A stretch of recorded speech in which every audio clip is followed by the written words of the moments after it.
Sabihin mo sa akin lahat ng alam mo tungkol sa gagamong amo at sa leche na kapatid. Narinig ko po si Ma'am Lorena at saka po si Sir Tristan na nag-uusap. Ang sabi po niya, malaki daw po yung kasalanan niya sa lahat kasi pinaniwala daw po niya na siya si Lorena Herrera.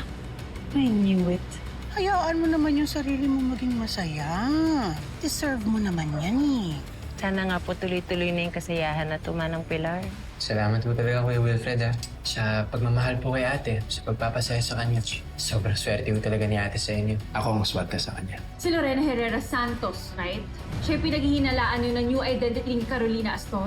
Paano niyo nalaman yan, ma'am? Kilala ko na talaga kung sino ka, girl. And this time, I am sure of it. Carolina Aston.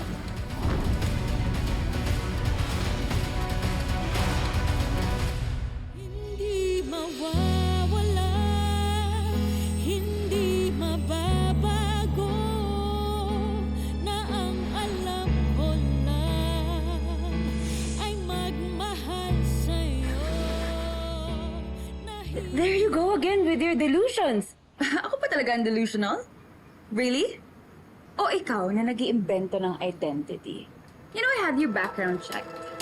At kaya naman pala wala akong makuhang kahit isang information about Lorena Herrera. It's because she doesn't exist. Am I right, Carolina? Pwede bang tigilan mo na ang pag-aakusa sa akin ng kung ano-ano?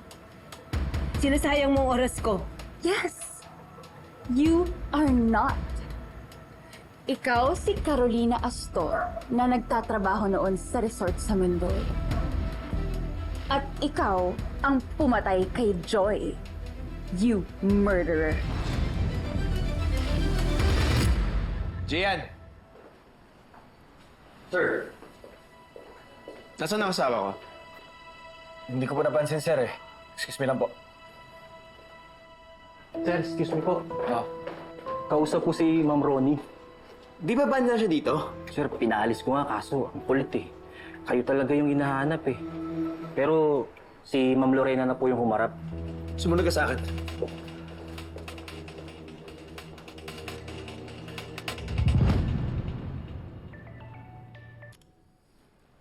Hello? Manang Amber. Ano ba? I hate that. Tatanong ko lang sana kung kasama mo yung ate ko. Hindi kasi siya sumasagot sa mga text ko eh. Baka busy lang sila ni Dad. Madami silang meeting today eh. O nga no, hindi pa sila nag-aaya ng lunch. Hindi ka pa kumakain?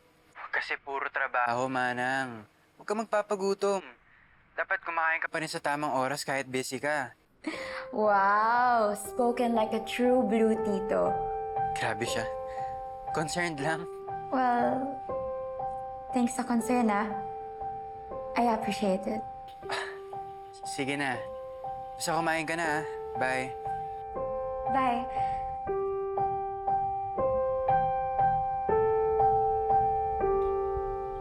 Ay, nako, Tristan. Kung papalata. Ano ba, Amber? Bakit parang kinikilig ka? Gosh. So, now tell me, paano mo nagawa kay Joy yun? Noon pa lang ba, plano mo na ba talagang agawin si Wilfred sa kanya? That's why you got rid of her? Hindi totoo yan. Ronnie, bakit bang hilig-hilig mo mag-imbento? Bakit? Para siraan ako sa asawa ko? May ebidensya ka na ba sa lahat ng mga sinasabi mo tungkol sa akin? Wow. Ang galing mo rin eh, no? Ang galing mo magtago. I guess, dun mo nagamit yung perang nakuha mo sa ex-husband. Am I right? Now, here you are.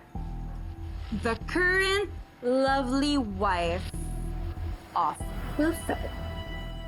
You know, the one that he adores and loves so much.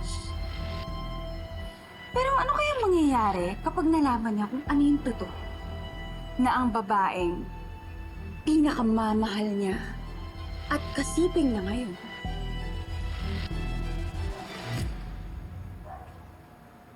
Ay ang babae pumatay sa dati niyang asawa. Nasaan sila? Saan na Lorena? Nasa baba po, sir, sa may labas. You know what, to be fair, you don't look like a murderer. Kaya siguro hindi ka pa rin mahanap-hanap ng mga friends.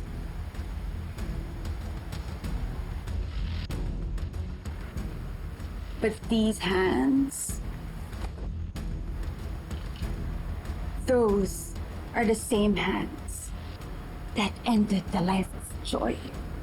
And I'm sure, kapag nalaman ni Wilfred yung totoo, once he discovers the truth, hindi niya na yan nahahawakan. At ikaw, ikaw ang susunod mo na mga hawakan ay rehas ng kulungan. Because that's where you belong, Lorena Herrera, aka Carolina Astor. Okay. Your turn. Ikot-ikutan mo rin ako, lakad ka rin dito, hawakan mo yan, bulungan mo rin ako, or sigawan mo ako. Anything that you want. Go, come on! I'm ready! Ano? What happened to you, Carolina? Bakit gano'n? Bakit wala ka nang masabi? Napipi ka na ba? Oh, I know. Kasi, booking ka na. Pinagmamasdan ko lang on how you make a fool of yourself again. Tapos ka na ba? Now let me remind you, Ronnie. Banned ka na sa opisinang to. And you're not supposed to be near me. Ngayon tungkol sa mga iba mong pinupukol sa akin, siguro pwede na rin kitang idemanda ng harassment at slander. Oo, paninirang pure. Dahil kung ano-ano binibintang mo sa akin pero wala kang ebidensya. Ronnie, sa dami ng pwede ko ikaso sa'yo, baka mauna ka pang makulong sa akin. Kaya sige lang. Pagbintangan mo lang ako sa lahat ng mga bagay na wala kang ebidensya. Para mas maaga tayong magkita sa korte. At tuluyan ka na talagang makulong sa mga ginagawa mo sa amin.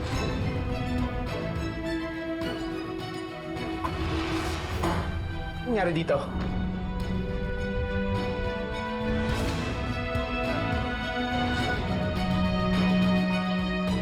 Ronnie? Hindi ka ba titigil sa panggugulo sa amin? Alam mo, Wilfred, bad decision talaga na finire mo yan eh. Wala na siyang ibang ginawa sa oras niya kundi mag-imbento ng mga kwento na wala namang basihan. Wilfred, ang babaeng yan. Ang magsasampa sa'yo ng maraming kaso kapag hindi ka pa tumigil. Wilfred, listen to me. No! You listen. Okay? Kung hindi ka titigil, hindi si Lorena, kundi ako magkasampan ng kaso sa'yo. You know what? Fine. Don't worry, Wilfred.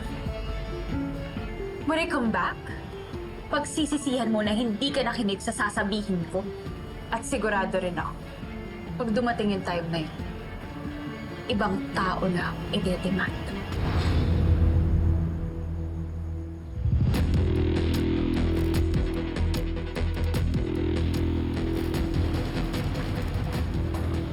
Kaya sabi ko sa inyo, power sa dito. Next time, ipag...